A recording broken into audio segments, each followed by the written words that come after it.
মহান আল্লাহ সুবহানাহু ওয়া তাআলা শুকর আদায় করছি, তিনি আমাদেরকে জুমার সালাতের জন্য এবং তার পূর্বের জিকিরের জন্য মসজিদে আসার তৌফিক দান করেছেন। বলি আলহামদুলিল্লাহ।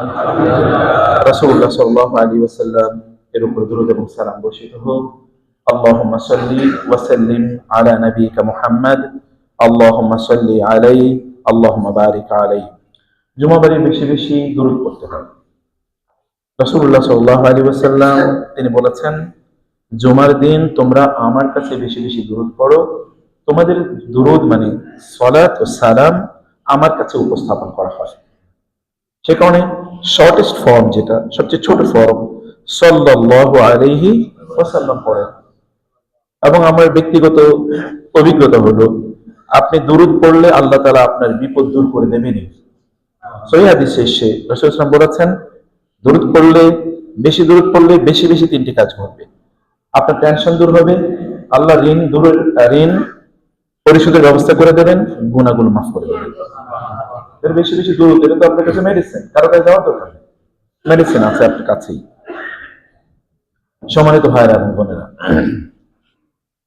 দাওয়া অত্যন্ত গুরুত্বপূর্ণ একটি কাজ। মানুষকে দ্বীনের প্রতি দাওয়াত দেয়া, এই কাজটি কার? নবী রাসূলের কাজ। আল্লাহ নবীদেরকে কিভাবে পাঠিয়েছেন?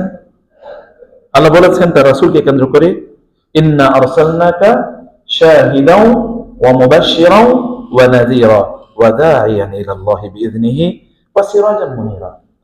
আল্লাহ তাআলা তার রাসূলকে পাঠিয়েছেন দাঈয়ান ইলাল্লাহ বলে। তিনি আল্লাহর রাস্তায় মানুষকে কি করেন? দাওয়াত দেন। এবং সকল নবীরা দাওয়াতের কাজ করেছেন। তাদের একমাত্র পরিচয় ছিল তার দাওয়াত, আল্লাহর প্রতি মানুষকে দাওয়াত দিতেন। এবং আল্লাহ সুবহানাহু ওয়া তাআলা তার রাসূলকে সিরাজ মানে সুরুজ, আমাদের দেশে বলে সুরুজ। সুরুজ মানে কি? সূর্য। সূর্য শব্দের কোথা থেকে এসেছে? সুরুজ থেকে। সুরুজ এসেছে কোথা থেকে? সিরাজ থেকে। কোরআনে যে সিরাজ বলা হয়েছে, ও সিরাজান, অতএব সূর্যটা আরবি শব্দ, এটা বাংলা হয়ে গেছে পরবর্তীতে। তো এই সুরুজ হিসেবে আল্লাহ তাআলা সিরাজ হিসেবে তার রাসূলকে পাঠিয়েছেন। এবং কোরআনে আল্লাহ সুবহানাহু ওয়া তাআলা সূরা ইয়াসিনে তিনি বলেছেন, আল্লাহ সূর্য এবং চাঁদকে তিনি সৃষ্টি করেছেন। এই দুটো হচ্ছে আল্লাহ সুবহানাহু ওয়া তাআলার নিদর্শন। এবং তিনি বলেছেন সূর্য এবং চাঁদ তার নিজস্ব কক্ষপথে ঘুরে, কিন্তু চাঁদের কাজ হচ্ছে সূর্যকে কেন্দ্র করে আবর্তিত হওয়া। লাশ-শামসু ইয়ানবাগি লাহা আন তুদরিকাল কমারা ওয়ালাল লাইলু সাবিকুন নাহার ওয়া কুল্লুন ফি ফালাকিন ইয়াসবাহুন। সূর্যের কাজ হচ্ছে চাঁদকে আলো দেয়া, এবং চাঁদের কাজ হচ্ছে সূর্য থেকে আলো নিয়ে চলা। আমরা জানি এটি যে চাঁদের নিজস্ব কোনো আলো নেই, এটা সূর্য থেকে আলো নিয়ে চলে। ঠিক তেমনি ভাবে গোটা পৃথিবীতে যত দায়ীরা আছেন, সূর্য চলে গেছে, সূর্য তো এখন নাই, অর্থাৎ রাসূলুল্লাহ সাল্লাল্লাহু আলাইহি ওয়াসাল্লাম জীবিত নাই, কিন্তু তিনি তার আলোটা চাঁদকে দিয়ে গিয়েছেন। সেই চাঁদগুলো এখন চারিদিকে আলো ছড়িয়ে বেড়াচ্ছে। সেই চাঁদগুলো কারা বলেন তো? উলামায়ে কেরাম। আল উলামাউ ওয়ারাসাতুল আম্বিয়া। অন্য নবীদের এরকম চাঁদ ছিল না। অন্য নবীদেরকে আল্লাহ তাআলা হয়তো সূর্য হিসেবে পাঠিয়েছেন, কিন্তু তাদের অধীনস্থ চাঁদ আল্লাহ তাআলা রাখেন নাই। এবং সে কারণে নবীরা শেষ, তাদের কিছুদিন পরে তাদের আবার নতুন নবী এসেছেন, নতুন নবী নতুন শরিয়া নিয়ে, অথবা ওই নবীর শরিয়াকে মানুষের কাছে প্রচারের জন্য এসেছেন।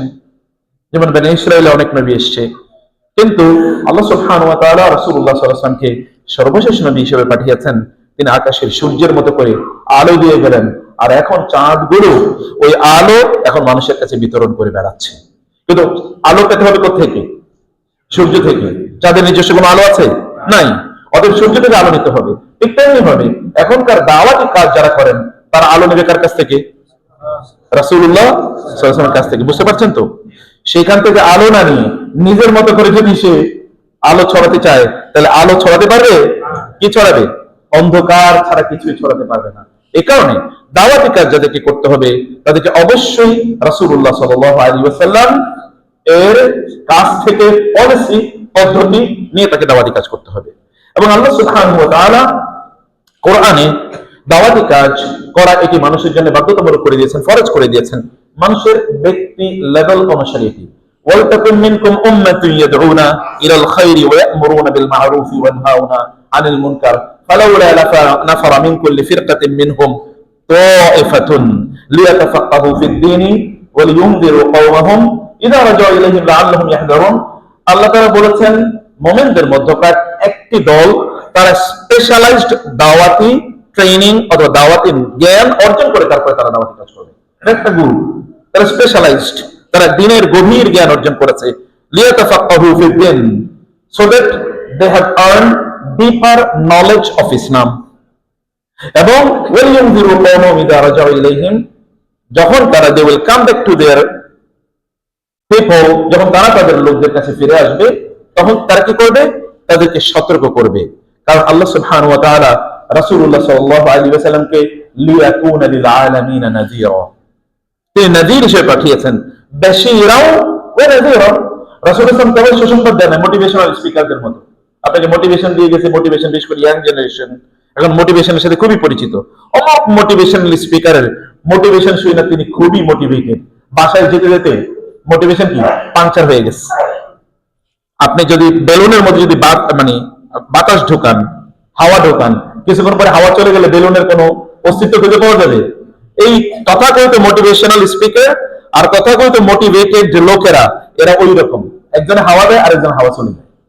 কিন্তু আল্লাহ সুবহানাহু ওয়া তাআলা রাসূলকে কেবল মোটিভেশনাল বা নবী রাসূলকে মোটিভেশনাল হিসেবে পাঠান নাই, তারা কি নাযীর, বরং অনেক বেশি গুরুত্বপূর্ণ হলো নাযীর, সতর্ক করা।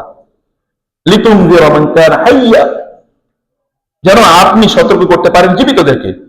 ইন্নাকা লা তুসমিউল মাউতা ওয়ালা তুসমিউস সুম্মা দুআ ইযা ওয়াল্লাউ মুদবিরিন ওয়ালা ইয়াসমাউস সুম্মু দুআ ইযা মা ইউনযিরুন।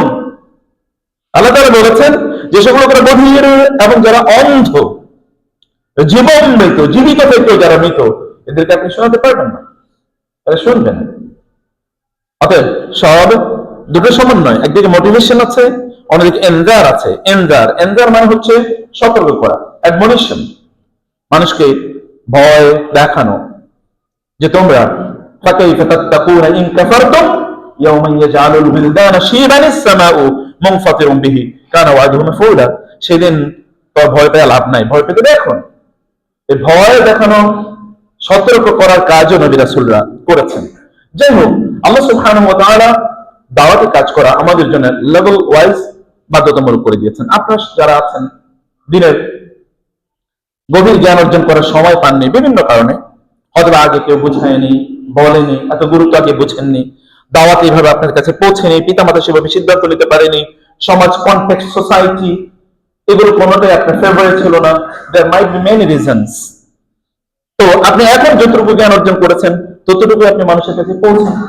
অনেকে বলেন আমি যেটা করি না সেটা কি আমি মানুষকে বলবো কিনা? হ্যাঁ, বলবেন, যদি আপনার ওটা বলার ক্ষমতা থাকে, সামর্থ্য থাকে, ওই ব্যাপারে আপনার যথাযথ জ্ঞান থাকে। যেমন আপনি বিড়ি খান, একটা এক্সাম্পল বলছি, তো যে লোক বিড়ি খায় তাকে আপনি নিষেধ করতে পারবেন না। আপনি যদি সে বিড়ি খায়, যেমন আপনার ছেলে বা আপনার মেয়ে বা আপনার সন্তানের মধ্যে কেউ কোন একটা খারাপ কাজ করছে, যে কাজটি আপনিও করেছেন বা করছেন, তো আপনি তাকে বাধা দেবেন না? বাধা না দিলে তাকে ডাবল প্রবলেম, দ্বিগুণ গুনাহ আপনার, নিজে করার গুনাহ এবং না বলার গুনাহ। কারণ আল্লাহ তাআলা আমাদের জন্য বাধ্যতামূলক করে দিয়েছেন মানুষকে কি আদেশ এবং নিষেধ করা, আল আমরু বিল মারুফি ওয়ান নাহয়ু আনিল মুনকার। আল্লাহ তাআলা বলেছেন যে তোমরা কেন মানুষকে কানু লা ইয়াতানাহাউনা আন মুনকারিন ফাআলু। বনী ইসরাঈলের জন্য আল্লাহ তাআলা কেন গজব নাযিল করেছেন তার কারণ, চারটা কারণ আল্লাহ উল্লেখ করেছেন। তোমাদের একটা কারণ হচ্ছে তারা যে খারাপ কাজটা করতো ওই কাজ থেকে তারা মানুষকে বাধা দিত না। তাই বলছে আমরা খারাপ করি ওরাও করুক, বুঝলেন? তাহলে কি ফাতাকুনা সাওয়া, তাহলে উইল বি ইকুয়াল। এখন সেও মদ খায় আপনিও মদ খান, অমুকেও জুয়া খেলে আপনিও জুয়া খেলেন, ও ঘুষ খায় আপনিও ঘুষ খান, সেও সুদ দেয় আপনিও সুদ দেন, তো আপনি মনে করেন ঠিক আছে আমরা একই, তাহলে সমাজ তো পরিবর্তন হবে না। কখন আপনার দাওয়াতের কারণে একটা লোক পরিবর্তন হোক, এতটুকু। ইচ্ছা করে আপনি খারাপ কাজটা করছেন, তারপর আপনি মানুষকে দেখানোর জন্য ফলাও করে আপনি খুবই ভালো মানুষ দেখানোর জন্য করছেন, আল্লাহ সুবহানাহু ওয়া তাআলা উইল জাজ অ্যাজ পার ইওর ইন্টেনশনস। আল্লাহ তাআলা আপনার নিয়তের উপর ভিত্তি করে আপনাকে কি করবেন? বিচার করবেন। সাহাবায়ে কেরাম রাদিয়াল্লাহু তাআলা আনহুম আজমাইন, তারা যা ইবাদত করতেন আপনারাও তাই একই ইবাদত করেন, তাই না? হতে পারে তাদের সংখ্যা ইবাদত বেশি ছিল, কিন্তু কোয়ালিটি কি ছিল? কোয়ালিটি বেশি ছিল। সাহাবায়ে কেরামের আমলের কোয়ালিটি বেশি ছিল। কোয়ালিটি কিসের উপর তৈরি হয়? কলবের উপর নির্ভর করে কোয়ালিটি তৈরি হয়, কলবের উপর, ইখলাসের উপর। নিয়তের উপর। একই মসজিদে একই কাতারে অনেকে নামাজ পড়ছে, প্রত্যেকের নামাজের সওয়াব কি একরকম নাকি? একই নামাজ, আপনি জুমার নামাজ আদায় করছেন, আপনি জুমার খুতবা শুনছেন, প্রত্যেকের একই লেভেলের জ্ঞান, প্রত্যেকে একই লেভেলের সওয়াব অর্জন করবে না। যেমনি হবে একই ক্লাসে সকল স্টুডেন্ট তো একই টিচারের লেকচারই শুনে, কিন্তু কেউ ফার্স্ট ক্লাস ফার্স্ট হয়, কেউ ফেল করে, করে কিনা? কিন্তু ক্লাসে কিন্তু উভয় ছিল। অথবা কেউ 33 পেয়েছে, 33, অথবা এখনকার যুগে 40 or 50, একেবারে বেয়ার মিনিমাম লিস্ট নাম্বার যেটা পেয়ে তিনি একটু পরবর্তী সেমিস্টারে যাওয়ার জন্য কোয়ালিফাই করেছেন।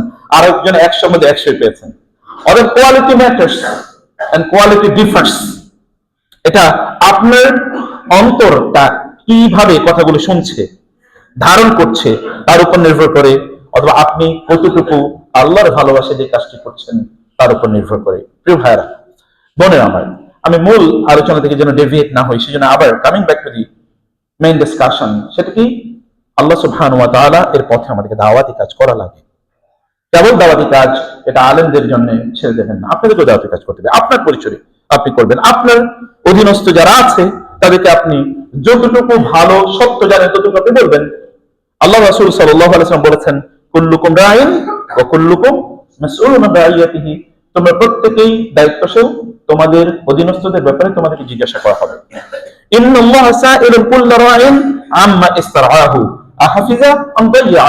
আল্লাহ তাআলা প্রত্যেক দায়িত্বশীলকে তার অধীনস্থদের ব্যাপারে জিজ্ঞেস করবেন, তুমি কি তাদের সৎ বা সঠিক পথে পরিচালিত করেছো নাকি করোনি, নাকি তাদেরকে ধ্বংস করে দিয়েছো। আহাফিজা, তাদেরকে প্রেস্টাইন প্রিয়রিটির উপর রেখেছে। অর্থাৎ তারা আল্লাহ সুবহানাহু ওয়া তাআলা এর পক্ষ থেকে এই পৃথিবীতে আসার পর যেই রকম নিষ্পাপ আকারে এসেছিল, পাপ মুক্ত আকারে এসেছিল, এরকম পাপ মুক্ত তাদেরকে রাখার জন্য আপনার প্রচেষ্টা কি ছিল? নাকি আপনি তাদেরকে পাপ মুক্ত রাখার কোনো প্রচেষ্টা ছিল না আপনার, বরং আপনি পাপের মধ্যে যেন তারা আরো জড়িয়ে পড়ে এরকম অবস্থা আপনি তৈরি করে দিয়েছেন। That is to be also a matter of question. এবং এই কারণে আপনি যে প্রতিষ্ঠান চালান, আপনি যে পরিবার চালান, আপনি যে পরিবেশে থাকেন, যে প্রতিবেশে আপনি থাকেন, তাদের প্রতি as per your capability, as per your knowledge, আপনি তাদের মাঝে দাওয়াতে কাজ করে যাওয়া, এটা আপনার জন্য বাধ্যতামূলক। প্রিয় ভাইরা, সেই কারণে কারোর জন্য দাওয়াতি কাজ করা ফরজ, কিন্তু অন্যদের জন্য ফরজ না হলে তো সেকেন্ডারি অব্লিগেটরি কমপক্ষে। আর এটা তো নবীদের কাজ, এর চেয়ে উত্তম কাজ কি হতে পারে? আপনার কারণে কোন একজন ব্যক্তি, এরকম অনেক হবে কিয়ামতের দিন দেখা যাবে, সে একটা হাদিস এসেছে, ইউজা ও বিকওমিন ইয়াউমাল কিয়ামাতি, কিয়ামতের দিন একদল লোকের নিয়ে আসা হবে এবং তাদেরকে জাহান্নামে নিক্ষেপ করা হবে। ফাতানদালিকু আকতাবুহু ফিন্নারি, অর্থাৎ তাদের একেবারে নারী বুড়িগুলো এগুলো জাহান্নামে একেবারে এরকম ফুটন্ত পানির মতো ফুটতে থাকবে, গোলে সব পড়ে যাবে। এবং তারা ওয়াতাদুর হাওলা রোহা কামা তাদুর আল হেমার, তারা হেমার গাধা যেমনি হবে, তার ওই যে মানে এটা যেখানে তার মারায়, আপনারা দেখেছেন যেমন ধান মারায়, তো এই যেই বিন্দুটাকে কেন্দ্র করে বা যে পিলারটাকে কেন্দ্র করে গাধা ঘুরতে থাকে, অথবা গরু ঘুরতে থাকে, এইরকম লোক ঘুরতে থাকে, তখন লোকেরা চারপাশে একত্রিত হবে। আমি বলবো, তুমি কি সেই লোক না যিনি আমাদেরকে ভালো কাজের কথা বলেছিলে এবং আমরা ভালো কাজ করেছি? আমরা তো জান্নাতে চলে গেছি, তুমি এখানে কেন? আমরা তো জান্নাতে, তুমি এখানে কেন? তখন সে লোক বলে, আহারে, আমি তোমাদেরকে যে কাজের কথা বলেছি সেটা তোমরা করেছো, কিন্তু আমি তো সেই কাজটা করি নাই। তোমাদেরকে দিনের দাওয়াত দিয়েছি, কিন্তু আমি তো দিন প্র্যাকটিস করিনি। বেসিক্যালি ইউরোপ আমেরিকা জুড়ে আপনি এরকম বহু লোকের দেখবেন যারা ইসলাম ধর্ম, কোরআন শেখা পর্যন্ত, হিন্দুরা বিশেষ করে ইহুদি এবং খ্রিস্টানরা, তারা যদি মানুষকে কোরআন শেখায়, কোরআনের বড় এক্সপার্ট, বিশাল বিশাল কোরআনের তাফসীর গ্রন্থ লিখেছে, কোরআনের ইনফোগ্রাফিক্স হিউজ গ্রন্থ লিখেছে, মুআজ্জামুল মুফারহাস, কিন্তু সে খ্রিস্টান, ইউনিভার্সিটি প্রফেসর খ্রিস্টান, কোরআনের মুজিজা সম্পর্কে সে আলোচনা করে। অসাধারণ, আপনি শুনলে বলবেন এর চেয়ে বড় তো আলেম পৃথিবীতে নাই, কিন্তু সে আলোচনা করে এরপরে গিয়ে মদ খেয়ে আইসা আবার বাকি অংশ ক্লাস নিচ্ছে। বুঝেননি? সে মদের ব্যাপারে বলে গেল যে মদ কিন্তু আরাম আরাম আরাম, এটা বলে গিয়ে এরপরে কি বলে, ঠিক আছে 10 মিনিটের ব্রেক, একটু মদ খেয়ে এসে বাকি ক্লাস নিচ্ছে। এরকম অসংখ্য হাজার হাজার আছে যারা এই প্রফেসর আছে, তারা এই সকল কোর্স তারা পড়ায়। মানে আমি এরা মুসলিম না, আর আমাদের দেশে এরকম আছে, আলেমদের মধ্যে আপনি দেখবেন বা দায়ীদের মধ্যেও, তিনি হয়তো দাওয়াতি কাজ করছেন, সেটি তিনি করেন নাই, কাজ করেন না, কিন্তু আমরা বলছি যে তার নিয়ত থেকে তিনি করতে চাচ্ছেন কিন্তু করতে পারেন না। আল্লাহ সুবহানাহু ওয়া তাআলা নোজ, লা ইউকাল্লিফুল্লাহু নাফসান ইল্লা উসআহা, আল্লাহ তো জানেন কার সামর্থ্য কতটুকু, তার উপর ভিত্তি করে আল্লাহ তাআলা তিনি বিচার করবেন। প্রিয় ভাইরা, আমি বলছিলাম যে আল্লাহ সুবহানাহু ওয়া তাআলা আমাদেরকে দাওয়াতি কাজ করতে বলেছেন, কিন্তু দাওয়াতি কাজের মধ্যে হিকমাকে কেন্দ্র করে দাওয়াতি কাজ যেন আমরা করি, সেটা আল্লাহ তাআলা বলেছেন কোরআনে। সূরাতুন আন-নাহল, আপনারা যদি কখনো সম্ভব হয় সূরাতুন নাহলটি আপনারা পড়বেন, আজকে বাসায় গিয়ে পড়বেন, অনুবাদটা কমপক্ষে পড়বেন। সূরাতুন নাহলে আল্লাহ সুবহানাহু ওয়া তাআলা তিনি আমরা যেন দাওয়াতি কাজ করি সেজন্য আল্লাহ তাআলা বলেছেন উদউ ইলা সাবিলি রাব্বিকা বিল হিকমাতি ওয়াল মাউইজাতিল হাসানাতি ওয়াজাদিলহুম বিল্লাতী হিয়া আহসান ইন্না রাব্বাকা হুয়া আ'লামু বিমান দাল্লা আন সাবিলিহি ওয়া হুয়া আ'লামু বিল মুহতাদিন। আল্লাহ তাআলা বলেছেন যে আপনি আল্লাহ তার রাসূলকে নির্দেশ প্রদান করছেন, উদউ, আপনি ডাকুন, ইলা সাবিলি রাব্বিকা, আপনার রবের পথে ডাকুন। কোন দিকে ডাকতে বলছে? রাস্তার দিকে ডাকতে বলছে। এক নম্বরে বলুন তো দাওয়াত, আপনি কাকে দাওয়াত দেন? আপনার বাসায় আপনার চরম শত্রু যে আপনার পেলে মেরে ফেলবে, এরকম লোকের দাওয়াত দেন নাকি বাসায়? যে ওরে দেখলেই আমার মেজাজটা খারাপ হয়ে যায়, ওরে দেখলে আমার অতীতের কথা মনে পড়ে, কারণ সে আমার অনেক কষ্ট দিছিল, আমার অনেক সম্মানহানি করেছিল, আমার সম্পদ নষ্ট করেছিল, ইত্যাদি, আমার ক্ষতি করেছে। এরকম লোকের বাসায় দাওয়াত দিয়ে খাওয়াবেন? কারে খাওয়াবেন বাসায় দাওয়াত দিয়ে? খুব মহব্বতের মানুষের দাওয়াত দিয়ে খাওয়াবেন না? তাহলে দাওয়াত তুমি ডাকো। একজন দায়ী এর মধ্যে এইরকম মেন্টালিটি থাকা ইজ ভেরি ইম্পর্টেন্ট, খুবই গুরুত্বপূর্ণ। আপনি যাকে ডাকছেন তার মধ্যে কি, তার প্রতি আপনার কি থাকবে? অনুরাগ থাকবে, ভালোবাসা থাকবে। আপনি এই লোকটাকে কেন দাওয়াত দিচ্ছেন? আপনার দাওয়াতের চেহারার দিকে তাকালে মনে হচ্ছে মারতে এসছেন, শুধু লাঠি একটা দিলেই যথেষ্ট হইতো। অথবা আপনার অবস্থা এরকম যে আগুন জ্বালাইতে এসছেন, শুধু দিয়ার সালাইটা দিলেই হয়ে যেত। অথবা যে একটু কেরোসিন বা পেট্রোল যদি আপনার হাতে দিয়ে দেওয়া যেত, পেট্রোলিয়াম এমন কোনো কিছু দিয়ে দিলে আপনি আগুন জ্বালায় সব পড়ে দিতেন। এরকম একটা ভাবে তিনি কথাবার্তা বলেন। উনি কি দাওয়াতি কাজ করতেছেন? কাকে দাওয়াত দিচ্ছেন আপনি? যাকে আপনি দাওয়াত দিচ্ছেন তিনি তো আপনার হৃদয়ের উষ্ণতা ফিল করতে হবে, ওয়ার্মথ অফ ইউর হার্ট, আপনার হৃদয়ের উষ্ণতা তিনি ফিল করবেন। আপনি যে তাকে ভালোবাসছেন আপনি তাকে ফিল করবেন। আপনি শব্দ চয়ন, আপনার বডি ল্যাঙ্গুয়েজ, কিভাবে আপনি কথা বলছেন, কিভাবে আপনি তাকাচ্ছেন, চোখগুলো কত বড় করছেন, চেহারাটাকে কত বিকৃত করছেন, অথবা কত সুন্দর করে বলছেন, সেগুলো দেখার বিষয় আছে। রাসূল ইসলাম যখন তিনি কথা বলতেন রাগান্বিত হতেন, ইশতাদ্দা সাউতুহু ইশতাদ্দা গাদাবুহু ওয়া আলা সাউতুহু ওয়া আহমারা ওয়াজহু, সহিহ বুখারীতে হাদিস এসেছে। রাসূল ইসলাম কথা বললে কখনো কখনো তার আওয়াজটা উঁচু হয়ে যেত, ইয়া আইয়ুহান নাস, হে লোকেরা, একটু আওয়াজ উঁচু হয়ে যেত, এমনকি ওয়া আহমারা ওয়াজহু, চেহারা লাল হয়ে যেত। ওয়াস্তাদ্দা গাদাবুহু, মানে তিনি রাগান্বিত হয়ে গেছেন। কাআন্নাহু মুনযিরু জাইশিন, যেন সেনাপতি তার সৈন্যদেরকে বলছে লেফট রাইট লেফট, উচ্চ স্বরে কয়েক কিলোমিটার দূর থেকে শোনা যায় তিনি কুচকাওয়াজ করছেন।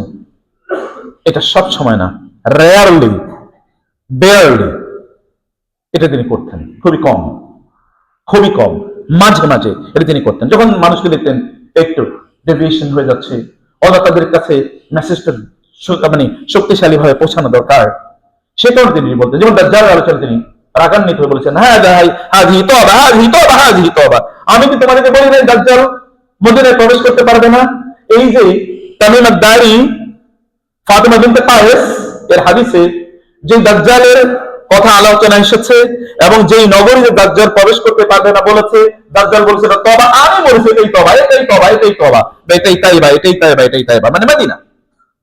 এরকম কখনো কখনো তিনি রাগান্বিত হয়েছেন। আদারওয়াইজ রাসূলুল্লাহ সাল্লাল্লাহু আলাইহি ওয়াসাল্লামের কথার দিকে তাকান, তিনি কিভাবে বলেছেন। উদরু শব্দ ইজ ভেরি ইম্পর্টেন্ট। আপনাকে দাওয়াত দেওয়ার জন্য আপনাকে আমার একটা সলিড হার্ট নিয়ে দাওয়াত দিতে হবে, প্রশস্ত হৃদয় নিয়ে আপনাকে দাওয়াত দিতে হবে। আল্লাহ তাআলা রাসূলের উপরে কি বলেছেন? আলাম নাশরাহ লাকা সাদরাক। ভালো করে শুনুন ভাইরা, এই যে বাসায় আপনারা আমাদেরকে তো অনেকে এসে বলেন যে বাপ তো দিন মানে না, কি করছি, বাপের ত্যাগ করে চলে এসেছি, মারে দিনের কথা বলছি, দিন মানে না মা, এ কারণে মারে ত্যাগ করে চলে এসেছি, বউ দিন মানে না, এই কারণে তার তালাক দিয়ে দিয়েছি, স্বামী দিন মানে না, এই কারণে তার বাসা থেকে চলে এসেছি, বন্ধুরা দিন মানে না, ওই জন্য ওদেরকে দেখতেই পারি না, আমি ওদের সাথে সম্পর্ক কাট করেছি। স্লো স্লো প্লিজ, আসতে যান, এত তাড়াহুড়া কি? মুসা আলাইহিস নূহ আলাইহিস সালাম কত বছর দাওয়াত দিয়েছেন? হ্যাঁ, আপনি 9.5 বছর দাওয়াত দিয়েছেন নাকি? রাসূল সাল্লাল্লাহু আলাইহি ওয়াসাল্লাম মক্কায় কত বছর দাওয়াত দিয়েছেন? মক্কায় কত বছর দাওয়াত দিয়েছেন? 13 বছর দাওয়াত দেন নাই? এই আবু লাহাবের কি তিনি একবার দাওয়াত দিয়েছেন? আবু তালেবের কি একবারই দাওয়াত দিয়েছেন তার জীবনে? আপনার কি মনে হয় মক্কায় কতজন লোক ছিল? কতজন লোক ছিল? 10,000, 20,000? এতজন লোকের তিনি 13 বছর কি দাওয়াত দিয়েছেন? তার মানে এক একজন লোকের কতবার দাওয়াত দিয়েছেন? এই পৃথিবীর শ্রেষ্ঠতম দাঈ নূহ আলাইহিস সালাতু ওয়াস সালাম, তিনি বলেছেন, ইন্নী দাউতু কওমি লাইলাও ওয়া নাহারা সিররাও ওয়া আলানিয়া ইন্নী আ'লানতু লাহুম ওয়া আসরারতু লাহুম ইসরারা। আমি তাদেরকে বলেছি যে লোকেরা, গোপনে বলেছি, কানে কানে গিয়ে, প্রকাশ্যে বলেছি, তাদের মাঠে ঘাটে গিয়ে বলেছি, বাজারে গিয়ে বলেছি, এবং তাদের সভা সেমিনারে গিয়ে বলেছি, তাদের বাজারে শুধু না, তাদের ঘরে গিয়ে একান্তে বলেছি, সকালবেলা বলেছি, রাতে বলেছি, দিনে বলেছি, দুপুরে বলেছি, বিকালে বলেছি, কোনো সময় বাকি নাই। আল্লাহ, যেন আমাকে তুমি বলতে না পারো, তুমি বিকালে দাওয়াত দিলে বুঝি ওর দাওয়াত গ্রহণ করতো, তুমি সকালে দাওয়াত দিলে বুঝি এরা দাওয়াত গ্রহণ করতো, তুমি রাতেও যখন তারা শান্ত, কোন হাতে কাজ নেই, এখন তারা ব্যস্ত না, ফ্রি, তুমি কেন ব্যস্ততার সময় গিয়ে কথা বলেছো? সেই কারণে তারা হয়তো বা শুনে নাই। আমি এই জন্য সকল অপশন চুজ করেছি, প্রত্যেকটা মুহূর্তে আমি চুজ করেছি কোন মুহূর্তে দাওয়াত দিলে ওই এক্সপেরিমেন্টটা মনে হয় ঠিক হয় না, ঠিক আছে এইভাবে যদি দাওয়াত দিই তাহলে বুঝি দাওয়াতটা তারা কবুল করবে, গ্রহণ করবে। এই পৃথিবীর সবচেয়ে বড় দায়ী একজন হচ্ছেন নূহ আলাইহিস সালাম। 2 নম্বর দায়ীকে, সবচেয়ে বড় দায়ীর মধ্যে 2 নম্বর হচ্ছেন, মানে 2 নম্বর আমি এই সিরিয়ালে বলি না, ওই সিরিয়ালে আগমনের সিরিয়ালে বলছি। 2 নম্বরে আগমনের সিরিয়ালে মুহাম্মদুর রাসূলুল্লাহ সাল্লাল্লাহু আলাইহি ওয়াসাল্লাম, তার চেয়ে বড় দায়ী পৃথিবীতে কেউ নাই। 200 কোটি লোক তারা রাসূলুল্লাহ সাল্লাল্লাহু আলাইহি ওয়াসাল্লামের নামে জীবন দেওয়ার জন্য প্রস্তুত। 200 কোটি লোকে পৃথিবীতে, এটাই খ্রিস্টানদের গণনা অনুসারে, আমাদের গণনা অনুসারে তার চেয়ে বেশি হবে। তারা একটা নাম, সে নাম হচ্ছে কি মুহাম্মাদুর রাসূলুল্লাহ সাল্লাল্লাহু আলাইহি ওয়াসাল্লাম। এই নামের প্রতি তারা বিশ্বাসী। আমিনু বিল্লাহি ওয়া রাসূলিহি ওয়ান নূরিল্লাযী আনসালনা। রাসূলের প্রতি ঈমান না আনলে ঈমানই হয় না। আপনি প্রচুর ইবাদত করছেন, রাসূলের প্রতি আপনার ঈমান নাই, এমনকি রাসূলের ঈমানের খুঁটিনাটি জিনিসগুলো যদি আপনি মেনে না নেন, যেমন বাংলাদেশে বলা হয় কাদিয়ানীদেরকে অমুসলিম, কারণ কি? সারা পৃথিবী কিন্তু অমুসলিম হিসেবে ঘোষণা করেছে। তারা তো রাসূলকে রাসূল হিসেবে মেনে নেয়, কিন্তু সর্বশেষ নবী মানে না, বলে যে আরো নবী আসতে পারে। That is the cutting point. তো প্রিয় ভাইরা, রাসূলুল্লাহ সাল্লাল্লাহু আলাইহি ওয়াসাল্লাম তিনি দাওয়াতি কাজ কেমন করেছেন দেখেন। সে কারণে স্লো, গো স্লো, ওয়া আমুর আহলাকা বিসসালাতি ওয়াসতাবির আলাইহা। আল্লাহ তাআলা নির্দেশ প্রদান করছেন আমাদেরকে, আপনাদেরকে, ওয়া আমুর আহলাকা, আপনার পরিবারকে আপনি নির্দেশ প্রদান করুন বিসসালাতি, নামাজের জন্য, ওয়াসতাবির আলাইহা, নট ওয়াসবির আলাইহা। ওয়াসতাবির এবং ওয়াসবের মধ্যে পার্থক্য আছে। ওয়াসবের মানে হচ্ছে ধৈর্য ধরুন, আর ওয়াসতাবির মানে হচ্ছে অধ্যাবসায়ের সাথে ধৈর্য ধরুন। অধ্যাবসায় মানে কি? persistently, continuously, সর্বসময়, সদা সর্বদা, এক মুহূর্ত ব্রেক কষা যাবে না, আপনি বলে যেতেই হবে। বলুন 10 বার, বলুন 20 বার, 100 বার, 1000 বার বলতে থাকুন। কারণ কু আনফুসাকুম ওয়া আহলিকুম নারা, আপনি তাদেরকে জাহান্নাম থেকে বাঁচানোর জন্য কাজ করতে হবে। ইট ইজ ইওর অবলিগেশন, এটা আপনার দায়িত্ব, আপনাকে এই দায়িত্ব পালন করতে হবে, এবং আপনাকে এই দায়িত্ব আপনার পরিবারের জন্য সর্বাগ্রে পালন করতে হবে। বাইরে ধৈর্য ধারণ করছেন, পরিবারে ধৈর্য নাই মানে কি?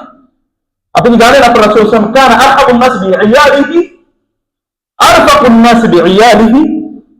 রাসূল সাল্লাল্লাহু আলাইহি ওয়াসাল্লাম তার পরিবারের প্রতি সবচেয়ে বেশি সজ্জন এবং সদয় ছিলেন। সুবহানাল্লাহ, বাসায় গিয়ে বলেন, তার পরিবারের সাথে তার আচরণ ছিল সবার চেয়ে কোমল, সবচেয়ে কোমল। অন্যদের সাথে তার আচরণের মধ্যে ব্যাপক পরিমাণে আছে। আর সাহাবায়ে কেরামরা বলছেন, এবং তিনি নিজে বলছেন, খায়রুকুম খায়রুকুম লিআহলিহি ওয়া আনা খায়রুকুম লিআহলি।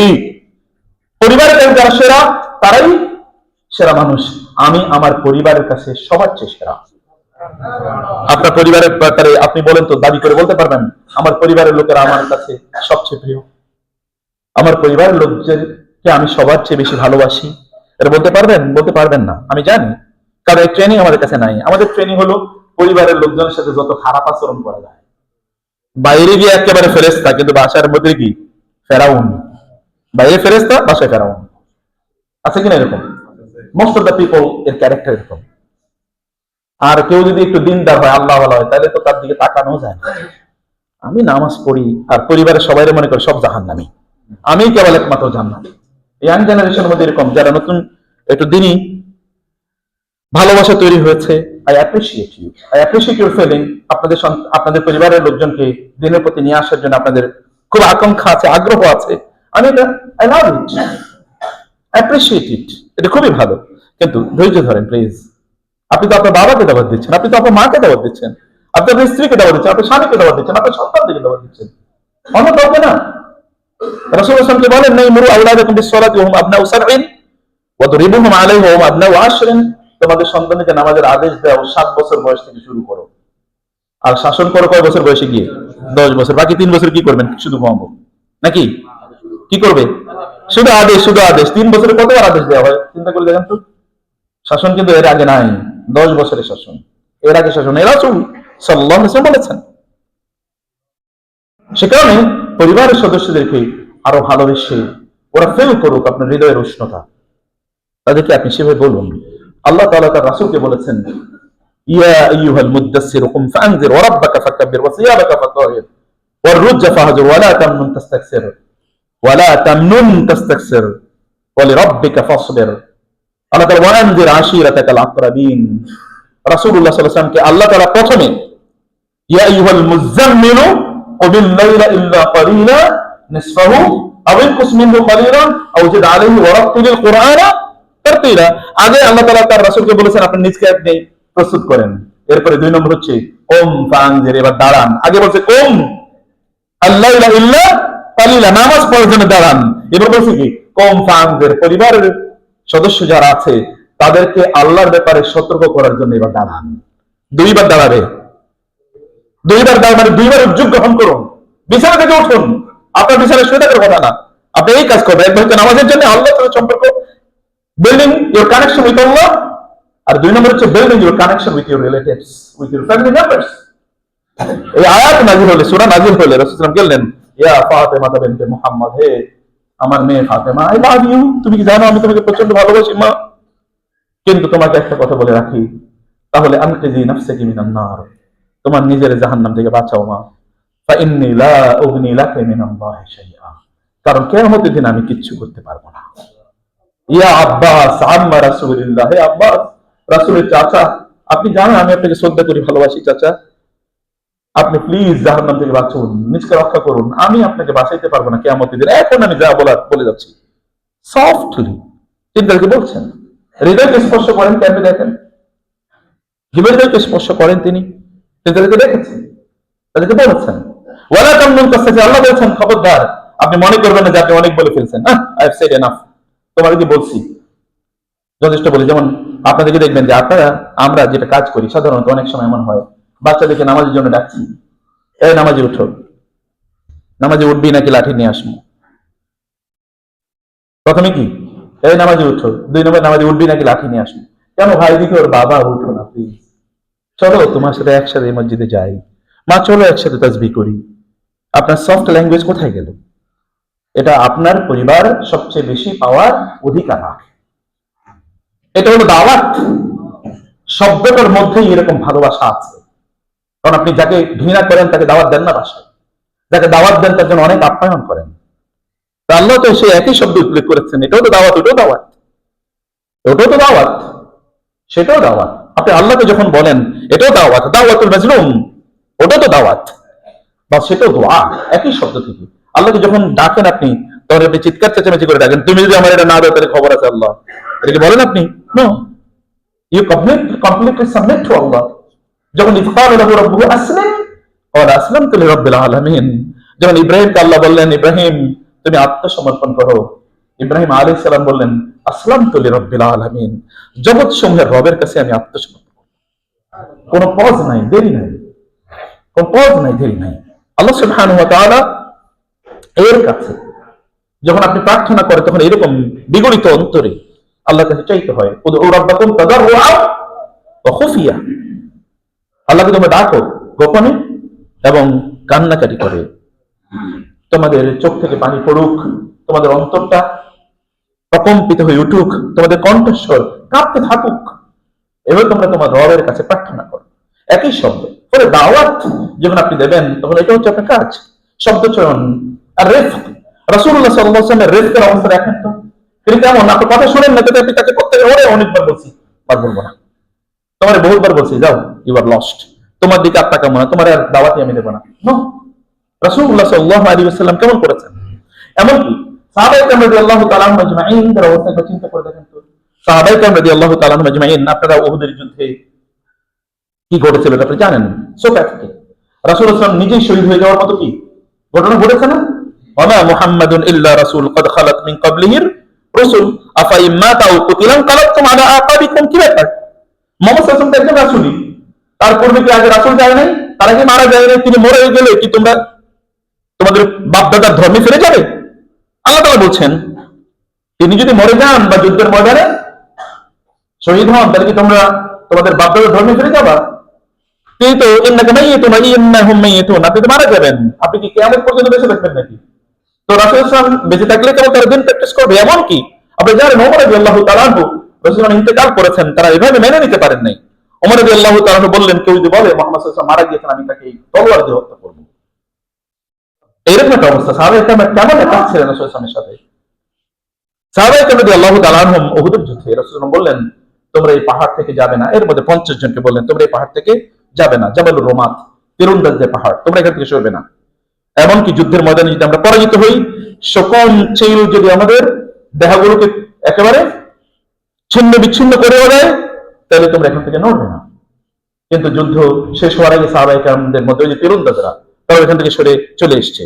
এরপরে পেছন থেকে খালিদ ইবনে ওয়ালিদ রাদিয়াল্লাহু তাআলা, তিনি তখন মুসলমান হন নাই, খালিদ ইবনে ওয়ালিদের নেতৃত্বে 200 জন অশ্বারোহী অর্থাৎ ঘোড়ার উপর চড়ে যারা যুদ্ধ করেন, এরকম মুসলমানদেরকে পেছন থেকে আক্রমণ করেছে। আবু সুফিয়ান রাদিয়াল্লাহু তাআলা তিনি পরে ইসলাম গ্রহণ করেছেন, সামনে থেকে তার বাহিনী আক্রমণ করেছে, মধ্যখানে মুসলমানরা স্যান্ডউইচের মতো হয়ে গেছে মধ্যখানে। এর মধ্যে 70 জন শহীদ হয়ে গেছেন রাসূল সাল্লাল্লাহু আলাইহি ওয়াসাল্লামের চাচা সাইয়্যিদুশ শুহাদা হামজা রাদিয়াল্লাহু তাআলা। অন্যদের তাদের চেহারা শরীরকে কিভাবে ছিন্ন বিচ্ছিন্ন করেছিল লোকেরা, এটা আপনি জানেন। রাসূলুল্লাহ সাল্লাল্লাহু আলাইহি ওয়াসাল্লাম শহীদ হয়ে গিয়েছেন এরকম সংবাদ কিন্তু চারিদিকে ছড়িয়ে পড়েছিল। রাসূলুল্লাহ সাল্লাল্লাহু আলাইহি ওয়াসাল্লাম যুদ্ধ শেষ, লম্বা স্টোরি আমি বলছি না, তিনি ফিরে আসেন মদিনায়। মানুষ হিসেবে তার অন্তরে একটু কষ্ট থাকারই কথা ছিল, কিন্তু আল্লাহ সুবহানাহু ওয়া তাআলা কোরআন আয়াত নাযিল করে দিয়েছেন। সূরা আলে ইমরান পড়বেন বাসায় গিয়ে। আপনি কোরআন পড়বেন না, তাহলে কি পড়বেন? পড়বেন কি? কোরআন তো আপনাদের আল্লাহর পক্ষ থেকে দেয়া শ্রেষ্ঠতম নিয়ামত, এর উপর কোনো নিয়ামত নাই। তাবারাকাল্লাযী নাযালাল ফুরকানা আলা আবদিহি লিয়াকুনা লিল আলামিন নাযীরা। আলহামদুলিল্লাহিল্লাযী আনজালা আলা আবদিহিল কিতাবা ওয়া লাম ইয়াজআল লাহু ইওয়াজা। কোরআন পড়েন প্লিজ, কোরআন ছাড়া কোনো উপায় নাই। ওয়াকালা রাসূলু ইয়া রাব্বি ইন্না কওমি ইত্তাখাযু হাযাল কুরআনা মাহজুরা। কিয়ামতের দিন রাসূল বলবেন, আল্লাহ আমার জাতি কোরআন ছেড়ে দিয়েছে। কোরআন ছেড়ে যাইতেছেন কোথায়? কোরআনকে আল্লাহ সুবহানাহু ওয়া তাআলা আমাদের জন্য নাজিল করেছেন যেন আমরা অন্ধকার থেকে আলোর পথে চলে আসতে পারি। আমি কোরআনের উপরই আপনাদেরকে রাসূল সাল্লাল্লাহু আলাইহি ওয়াসাল্লামের সিরা সুন্নাহ থেকে নিয়ে আপনাদেরকে যেটা বলতে চাই প্রিয় ভাইরা, তাহলে আপনাদেরকে মনের আমার রাসূল সাল্লাল্লাহু আলাইহি ওয়াসাল্লাম গেলেন, যাওয়ার পরে আল্লাহ তাআলা নাজিল করে দিলেন, ফাবিমা রাহমাতিন মিনাল্লাহি লিনতা লাহুম, আপনি ওদের সাথে কোমল আচরণ করবেন।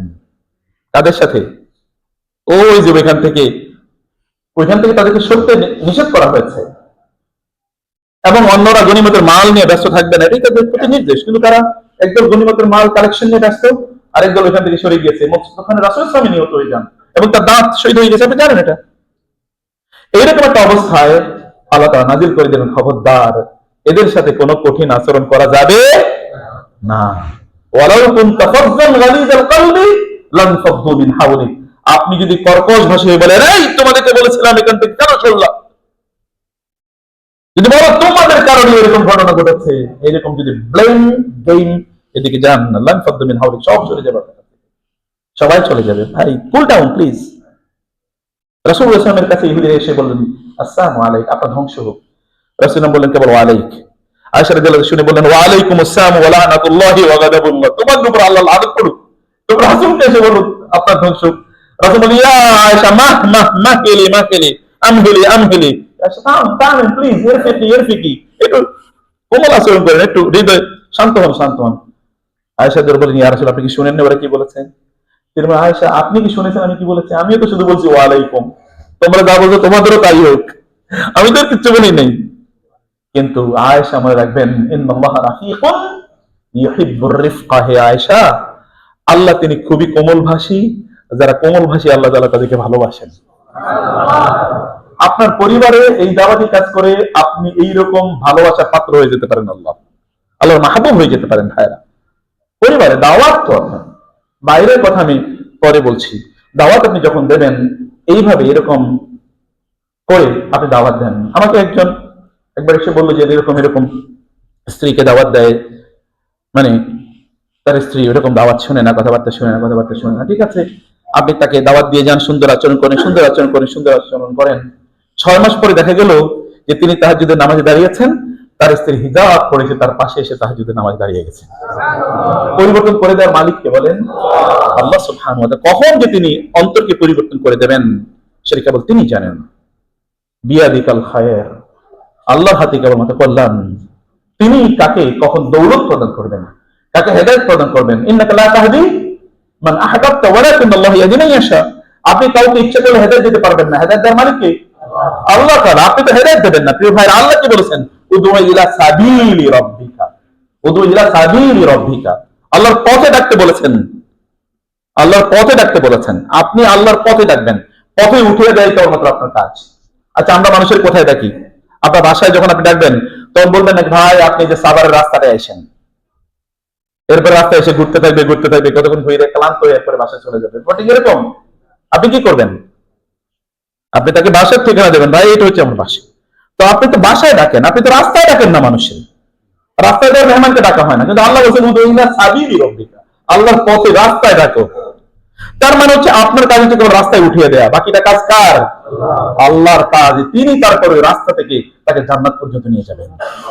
আপনি কেবল রাস্তায় উঠিয়ে দেন ভাই বোন, আপনি কেবল রাস্তায় উঠিয়ে দেওয়ার জন্য কাজটি আপনি করুন, কিন্তু কারো প্রতি বিদ্বেষ পোষণ করবেন না, হিংসা পোষণ করবেন না, কারো প্রতি রাগ ক্ষোভ ইত্যাদি পোষণ করবেন না। আপনার নবী, আমি জানি নবীর এক্সাম্পল আপনি বলবেন তিনি আল্লাহ নবী আর আমরা কে? আল্লাহ তো তার রাসূলকে আমাদের জন্য আদর্শ হিসেবে পাঠিয়েছেন, তাই না?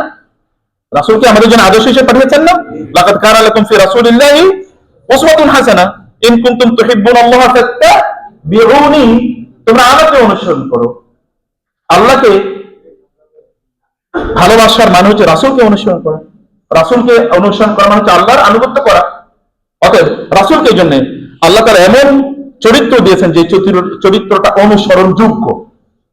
আপনারা বলেন তো, রাসূলুল্লাহ সাল্লাল্লাহু আলাইহি ওয়াসাল্লাম যখন দাওয়াত দিতে গেলেন তায়েফে দাওয়াত দিতে যাওয়ার পর তায়েফে তার সাথে কি আচরণ করা হয়েছিল বলেন তো? এই আচরণের কোন তুলনা আছে পৃথিবীতে? এরকম কোন তুলনা নাই। এই লোকগুলো জানে ওনার চেয়ে ভালো মানুষ এই পৃথিবীতে একজনও নাই, এবং তাদের সার্ভিস তিনি 40 বছর দিয়েছেন। এবং এখনো যা বলছেন তাদেরকে বলছেন ইয়া আইয়ুহান নাস কুলু লা ইলাহা ইল্লাল্লাহ তুফলিহুন। এই লোকেরা, আমি তো তোমাদেরকে বলি নাই যে আমি এখানকার সম্রাট হতে চাই, টাকা পয়সা তোমাদের কাছে চাই। আমি তো লা আসআলুকুম আলাইহি আজরা, আমি তোমাদের কাছে টাকা চাই না। নাকি আপনি তাদের কাছে, আল্লাহ বলছেন নাকি আপনি তাদের কাছ থেকে টাকা চাচ্ছেন? ফাহুম মিন মাগরামিন মুসতালুন। এবং এই কারণে তারা মনে করছে এত টাকা দিয়ে একজন দায়ীরে আনবো। এখন তো দায়ীদেরকে টাকা দেওয়ার হয়, মানে কোন দায়ী কেনার জন্য 4 লাখ 3 লাখ 2 লাখ 1 লাখ টাকাও দেওয়া লাগে, আছে না? দায়ী আসবেন 1 ঘন্টার আলোচনা করবেন, তাতে 1 লাখ টাকা দেওয়া লাগবে, 99,000 টাকা আগে দেওয়া লাগবে, 1,000 টাকা আসার দিন দেওয়া লাগবে। এরকম তো আছে।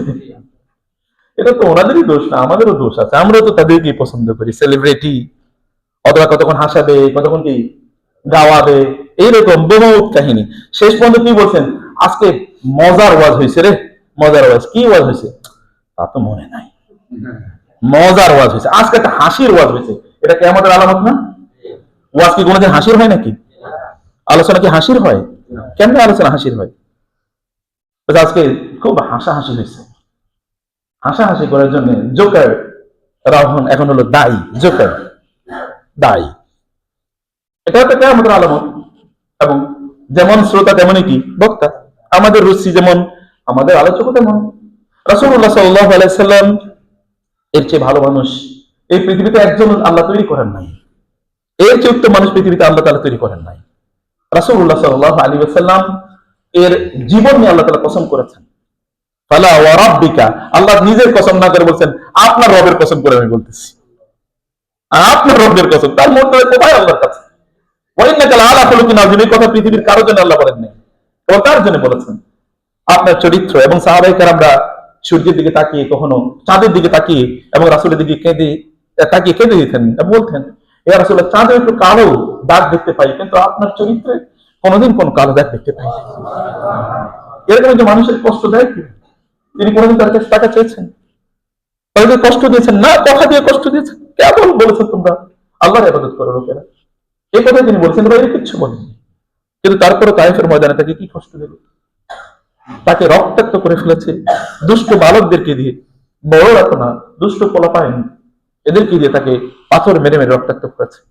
আল্লাহ তাআলা ফেরেশতাকে পাঠিয়ে দিলেন, পাহাড়ের ফেরেশতাকে, এসে বলেন, ইয়া রাসূলুল্লাহ, আল্লাহ পাঠিয়েছেন আমাকে, শুধু আপনি অনুমতি দেবেন। এই যে পাহাড় দেখতে পাচ্ছেন না, তাইফ কিন্তু পাহাড়ের উপরে একটা সিটি, প্রায় 2.5 কিলোমিটার উপরে, সমুদ্র পৃষ্ঠ থেকে প্রায় 2.5 কিলোমিটার উপরে একটা সিটি, এবং এটা প্রায় 1100 স্কয়ার কিলোমিটার পর্যন্ত বিশাল সিটি, কিন্তু এটা অনেক বড় সিটি। তো আল্লাহ সুবহানাহু ওয়া তাআলা পাঠিয়েছেন এই পাহাড়গুলো এদের উপর ফেলে এদেরকে একেবারে শেষ করে দিতে। আল্লাহ বলেন, তোমরা বলো কি, আল্লাহ তাআলা কি আমাকে ধ্বংসাত্মক হিসেবে পাঠিয়েছেন? আল্লাহ আমাকে রহমত হিসেবে পাঠিয়েছেন? না না, আমি আল্লাহর কাছে প্রার্থনা করি আল্লাহ ওদেরকে জীবিত রাখুন। ওরা যদি ঈমান নাও আনে, তাহলে আমি আল্লাহর কাছে এই দোয়া করি, আল্লাহ তাআলা যেন এদের পরবর্তী প্রজন্মকে এমন বানান যারা আল্লাহ তাআলা ছাড়া আর কারো ইবাদত করবে না। আপনি চিন্তা করে দেখেন তো, আপনি হলে কি করবেন? ধ্বংস করে দেন, বোম ফেল। কিন্তু আল্লাহ রাসূল বলেন, না, ওয়ালাকিন্নী আরজু আল্লাহ আন ইউখরিজা মিন আসলাবিহিম মান ইয়াবুদুল্লাহ ওয়াহদাহু ওয়া লা ইউশরিক বিহি শাইআ। বরং আমি আল্লাহর কাছে প্রার্থনা করি, আল্লাহ তুমি এদের পরবর্তী প্রজন্ম থেকে এমন মানুষ তৈরি করো যারা কেবল তোমার ইবাদত করবে, তোমার সাথে কাউকে শিরিক করবে না, শরীক করবে না। এই অনুভূতি আপনি তায়েফে গিয়ে দেখেন, আকাশে বাতাসে এখন এর প্রতিধ্বনি, লা ইলাহা ইল্লাল্লাহ মুহাম্মাদুর রাসূলুল্লাহ এর প্রতিধ্বনি শুনতে পাবেন। দাওয়াতের কাজ তো আপনাকে অন্তর দিয়ে করা লাগে, আপনাকে হৃদয় দিয়ে করা লাগে। এবং দাওয়াতের কাজ যারা করবেন, তার জন্য আমি, সময় is very limited, I know, খুব আমি 7 মিনিট আছে, এর মধ্যে কয়েকটি বিষয় আপনাকে বলতে চাই। যিনি দাওয়াতি কাজ করবেন তাকে মনে রাখতে হবে যে তিনি তার শব্দ চয়ন কি করছেন, বিল হিকমা। এটাই হিকমত। হিকমত মানে কি? এটা আমরা খুবই খারাপ অর্থে হিকমত শব্দটি ব্যবহার করি। আল্লাহ তাআলা নবী রাসূলদেরকে হিকমত প্রদান করেছেন আগে, ইউতিল হিকমাতা মান ইয়াশা। মানুষ যদি বুঝতো হিকমাটা কি, মানুষ যদি বুঝতো হিকমাটা কি, সুবহানাল্লাহ। আল্লাহ বলেছেন, ইউতিল হিকমাতা মান ইয়াশা ওয়া মান ইউতাল হিকমাতা ফাকাদ উতিয়া খায়রান কাসীরা ফাফাহহামনাহা সুলাইমানা ওয়া কুল্লান আতাইনাহু হুকমান ওয়া ইলমা। কোথাও আল্লাহ তাআলা হুকমা, আল হিকমা শব্দ উল্লেখ করেছেন। হিকমা অথবা হুকমা, এটা আল হাকাম থেকে এসেছে, অথবা আল হক অথবা আল হাকিম থেকে এসেছে। এর বিভিন্ন শব্দ চয়ন, অথবা আল ইহকাম থেকে এসেছে। কিতাবুন উহকিমাত আয়াতুহু সুম্মা ফুসিলাত। কোরআন, ইয়াসিন ওয়াল কোরআনিল হাকিম এর বহু অর্থ আছে। আরহামুর রাহমান, আহকামুল হাকিমিন, এই শব্দের অনেকগুলো অর্থে ব্যবহৃত হয়। তোমাদের একটা অর্থ হচ্ছে যে লাগাম টেনে ধরা। মানে কি লাগাম টেনে ধরা? এই কারণে আরবরা তাদের ঘোড়ার যে লাগাম আছে না, লাগাম মানে রশি, যেমন উট অথবা গরু টাইনা ধরেন, ছাগল রশি দিয়ে টেনে ধরলে ওজনে চলে না যেতে পারে, এটাকে তারা আল হিকমা বলে উল্লেখ করেন। এটা নাম হচ্ছে, এটা টাইনা ধরো, এটা হচ্ছে ওই রশিটাকে বলা হয়। তার মানে হচ্ছে আপনি আপনার নিজকে টেনে ধরবেন, যা মনে আসছে তাই বলে যাবেন না, যা মুখে এসে তাই বলে যাবেন না। Weather it is authentic or not, আপনি যা বলছেন তা অথেন্টিক কিনা, এবং আপনি যা বলছেন তাতে কি আপনি আগুন জ্বালাইতেছেন নাকি আগুন নিভাইতেছেন। বুঝেননি? আপনি আগুন জ্বালাচ্ছেন নাকি আগুন নেভাচ্ছেন। That is very important. আপনি আগুন জ্বালিয়ে দিলেন, কিসে দাওয়াতি কাজ? দেখবেন বিভিন্ন জায়গায় মারামারি শুরু হয়ে গেছে মাহফিল নিয়ে। ভাই তুমি মারামারি করতে গেছি ওখানে। আর ইদানিং ভেরি আনফরচুনেটলি যারা আপনারা অনেকে হয়তো মাহফিলের সাথে সম্পৃক্ত না, কিন্তু কেউ যারা শোনেন, যদি কোনো নাসিহা যদি এর মধ্যে হয়, আমি আমার নিজকে নাসিহা করছি, আপনাদেরকে নাসিহা করছি, তাহলে যে এখনকার দাওয়াতি ময়দান আর রাজনৈতিক প্ল্যাটফর্ম, যেমন কোথাও এখন একটা রাজনৈতিক সভা হচ্ছে নাকি এটা মাহফিলের সভা, দুইটার মধ্যে কোনো পার্থক্য নাই। মাহফিলে যা আলোচনা হয়, রাজনৈতিক সভা একই আলোচনা হয়। কি ভাই, এটা কি মাহফিল নাকি রাজনীতি? আমি তোমার কাছে রাজনৈতিক কথা শোনার জন্য আনছি তোমাকে। তুমি তো কোরআন এবং সুন্নাহ থেকে আমার হৃদয়টাকে একটু শান্ত করে দিয়ে যাবা, আমাকে তুমি গাইডলাইন দেবা যেন আমি এটা অনুসারে চলতে পারি। এখানে সব রাজনীতি। আমি খুব মনোযোগের সাথে, আমি কারো কথা শুনে বলছি, আমি নিজেই মনোযোগের সাথে গত কয়েকদিন মাহফিলে বিভিন্ন জায়গায় কি আলোচনা এটি শোনার চেষ্টা, আমি দেখলাম সব একই কথা, অমকে তমকে তমকে। কি ভাই, আপনি তো অমক তমকে ইস্যু করতে যান নাই, আপনি বলেন আল্লাহ এবং আল্লাহ রাসূলের কথা যান, মানুষ হেদায়েত পাক। মানে দিনের কথা, সলিড দিনের কথা মানুষকে বলা যাবে, এটা হলো হিকমা। আল্লাহ তাআলা বলেছেন সুলাইমান আলাইহিস সালামকে যে আমি সুলাইমানকে হিকমা প্রদান করেছি, সুলাইমানকে আমি হিকমা প্রদান করেছি। এবং এই কারণে আপনি জানেন দুটো ঘটনা আছে কোরআন এবং হাদিসে মিলিয়ে, যে দাউদ আলাইহিস সালামের কাছে বিচারের জন্য গিয়েছিল। দাউদ আলাইহিস সালাম একরকম বিচার করেছেন, সুলাইমান আলাইহিস সালাম কি ভিন্ন বিচার করেছেন না? এবং আল্লাহ তাআলা সুলাইমান আলাইহিস সালামের বিচারটাকে কি অনুমোদন করলেন যে সুলাইমানের বিচার ঠিক আছে। ওই যে ওই নারীর ঘটনাটা জানেন, যে একজন মহিলা তার শিশু বাচ্চাকে নিয়ে জঙ্গলে গিয়েছিল। কোরআনে আছে এই আলোচনা, হাদিসে আসছে এই আলোচনা। তো কোরআনে আসছে আরেকটা, যে ওই যে মানে ফসলের জমিন খেয়ে ফেলেছিল, মানে জমির ফসল খেয়ে ফেলেছিল অন্য আরেকজনের কি বকরিগুলো। এবং এখানে মানে দাউদ আলাইহিস সালামকে ভিন্ন করে বলছে, যাও তুমি এগুলো সব নিয়ে যাও, কারণ তোমার জমির ফসল যেহেতু খেয়ে ফেলছে, তুমি সব এই বকরিগুলো তুমি নিয়ে যাও। সুলাইমান না, এরকম না বিচারটা। বিচারটা কি? সুলাইমান তো ছোট বাচ্চা, ওর বিচারটা হলো যে ওই ব্যক্তি যিনি এই জমির মালিক, তিনি এই বকরিগুলো সব এখন লালন পালন করবেন এবং এর দুধ খাবেন, তিনি, এটা তার কাজ। আর যে ব্যক্তি জমির মালিক, মানে যে ব্যক্তি কি এই বকরির মালিক, ওই ব্যক্তি এই ব্যক্তির এই জমির ওয়ালার জমিটাকে কি করবেন, এখন দেখাশোনা করবেন যতক্ষণ না ওই জমির ফসলগুলো ওই আগের পর্যায়ে আসে। কত চমৎকার বিচার আল্লাহ তাআলা এই বিচার, হ্যাঁ এটাই তো বিচার, এটি হলো হিকমা। আবার হচ্ছে ওই যে দুজন নারীর কথা আপনারা জানেন, এর মধ্যে কি ওই যে একটা বাচ্চা, একজনের একটা বাচ্চা, সেই শিশু বাচ্চাকে নেকড়ে বাঘ নিয়ে গিয়েছে, মানে সরি দুই নারীর দুটা বাচ্চা, এক নারীর বাচ্চাটাকে নেকড়ে বাঘ নিয়ে গিয়েছে, আরেকজন বাচ্চা আছে, এই দুইজনে কিন্তু দুগ্ধ পোষ্য শিশু। এখন ওই নারী যার সন্তানটা মানে নেকড়ে বাঘ নিয়ে গেছে, তিনি এসে দাবি করলেন এই সন্তান আমার। উনি বলেন না এটা আমার সন্তান, তোমার তো নেকড়ে বাঘ নিয়ে গেছে, না এটা আমার সন্তান। নিয়ে গেল কার কাছে? বিচার দাউদ আলাইহিস সালামের কাছে। দাউদ আলাইহিস সালাম বলেন আমি এটা কেমনে বলবো, বাচ্চা তো কিছুই বুঝতে পারতেছে না, আমি কার কাছে কি বলবো? সুলাইমান আলাইহিস সালাম বললেন না, বিচার হয় নাই। ঠিক আছে, আসো। দুইজনকে নিয়ে গেল বাপের কাছে, বল ঠিক আছে একটা তলোয়ার নিয়ে আসো, এই বাচ্চাটাকে কি করবো আমি দুই ভাগ করে, দুইজনে দুই ভাই তো দাবি করছে, দুইজনের দুই ভাগ দিয়ে দেবো।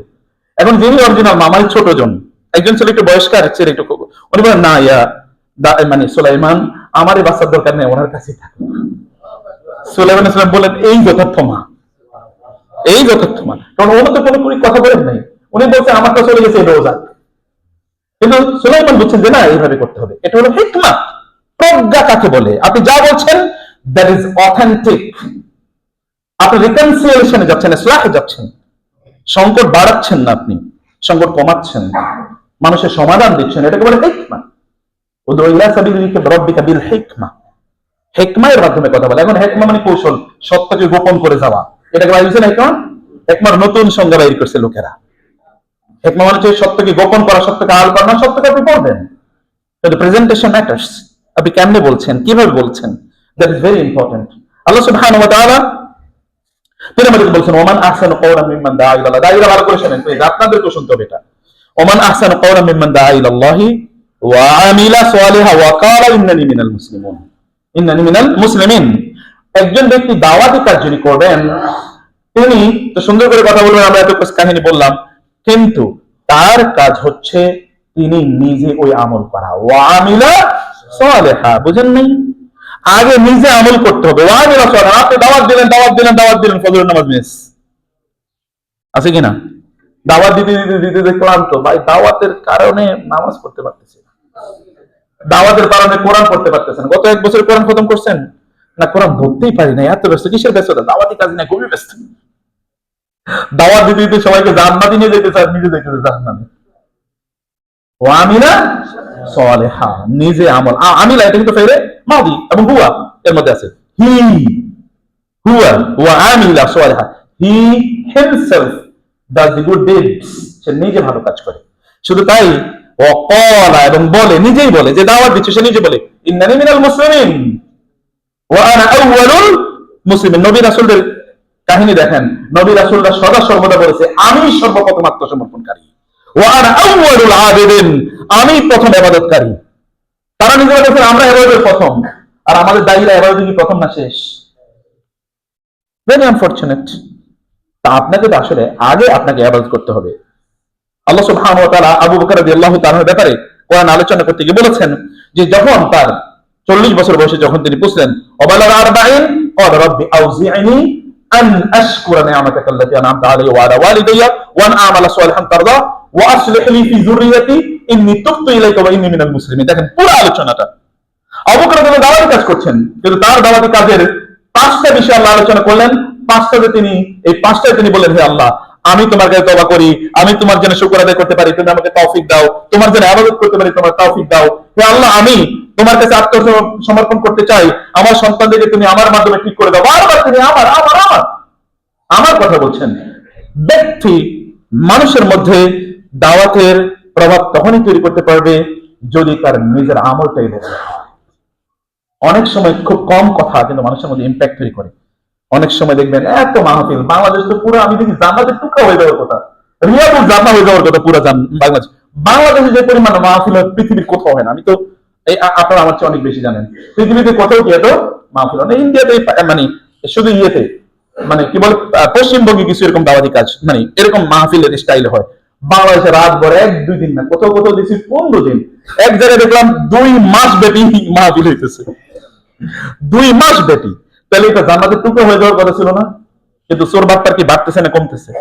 মানুষের চরিত্র আরেকটু ভালো হচ্ছে না খারাপ হচ্ছে? এভরিডে এটা তো ওয়ার্সেনিং, ডে বাই ডে এটা খারাপ হচ্ছে। ওকে, তো লাস্ট পয়েন্ট যেটা বলছি তা হলো যে তিনি নিজে কাজ করবেন, তিনি নিজে ইবাদত করবেন, তিনি নিজে। আল্লাহ তাআলা তার রাসূলকে বলেছেন, যখন আমি বুঝতে পারছি যে ওদের কথা ইন্নাকা লা ইয়াহজুনুকা কাওলুহুম, যে তাদের কথা আপনাকে খুব কষ্ট দিচ্ছে, আমি এটা বুঝতে পারছি, তাহলে আপনি কি করবেন? আপনি তখন সিজদায় লুটিয়ে পড়ুন। ওয়াবুদ রাব্বাকা হাত্তা ইয়াতিয়াকাল ইয়াকিন, ইবাদত করতে থাকেন, ইবাদত করতে থাকেন। যদি ওরা আপনার দুর্নাম করে আপনাকে কষ্ট দেয়, তাহলে আপনি আল্লাহ জিকির করুন, আপনার ইবাদতের মাত্রা বাড়িয়ে দেন, ইবাদতের মাত্রা বাড়িয়ে দেন। প্রিয় ভাইরা, কোরআন আপনি পড়তে পারেন না, আপনার দাওয়াতি কাজ করা আপনার জন্য জায়েজ নেই। কোরআন খতম করেন, কোরআন পড়েন, কোরআন অর্থ বুঝেন, আল্লাহ রাসূল সাল্লাল্লাহু আলাইহি ওয়াসাল্লামের সিরা মানে সুন্নাহ এটা বুঝেন। এই দুটোর সমন্বয় হচ্ছে ইসলাম, এই দুটোর বাইরে এক ফোঁটা ইসলাম নাই। অতএব এখান থেকে আপনাকে দিনের কথাগুলো মানুষের কাছে উপস্থাপন করা লাগবে, এইগুলো মানুষের কাছে, এইভাবে মানুষের কাছে এটা বিশ্লেষণ করতে হবে। এটা যদি আপনার বাসা থেকে করেন, আপনার পরিবার থেকে করেন, তাহলে সর্বত্র একই ভাবে আপনার কাজ করা আপনার দরকার। এবং এইভাবে আপনাকে প্রায়োরিটি সেট আপ করা দরকার, যে আপনি কোনটা ব্যাপারে আগে দাওয়াত প্রদান করবেন, এই প্রায়োরিটি আপনার সেট আপ করা দরকার। এবং আপনি স্লো একদিনই পরিবর্তন করে ফেলতে পারবেন না। রাসূলুল্লাহ সাল্লাল্লাহু আলাইহি ওয়াসাল্লাম 23 বছর তিনি দাওয়াতি কাজ করেছেন, একদিনই পরিবর্তন করেননি। গ্রাজুয়ালি, আস্তে আস্তে আপনার পরিবারকে একদিনে একেবারে জান্নাতের টুকরা বানিয়ে ফেলবেন তা পারবেন না। আপনি গোটা সমাজকে একদিনে পরিবর্তন করে ফেলবেন তা পারবেন না। ধীরে ধীরে করুন, মানুষকে ফরজে অভ্যস্ত করুন, ওয়াজিবে অভ্যস্ত করুন, এরপর আস্তে আস্তে আস্তে আস্তে এই জায়গাগুলোতে আপনি আসুন। মহান আল্লাহ সুবহানাহু ওয়া তাআলা আমাদেরকে তার দ্বীনের যথাযথ দায়ী হওয়ার তৌফিক দান করুন, এবং দাওয়াতি কাজে যেন আমরা অংশগ্রহণ করতে পারি সলিডলি। আল্লাহ তাআলা সেই তৌফিক আমাদেরকে দান করুন।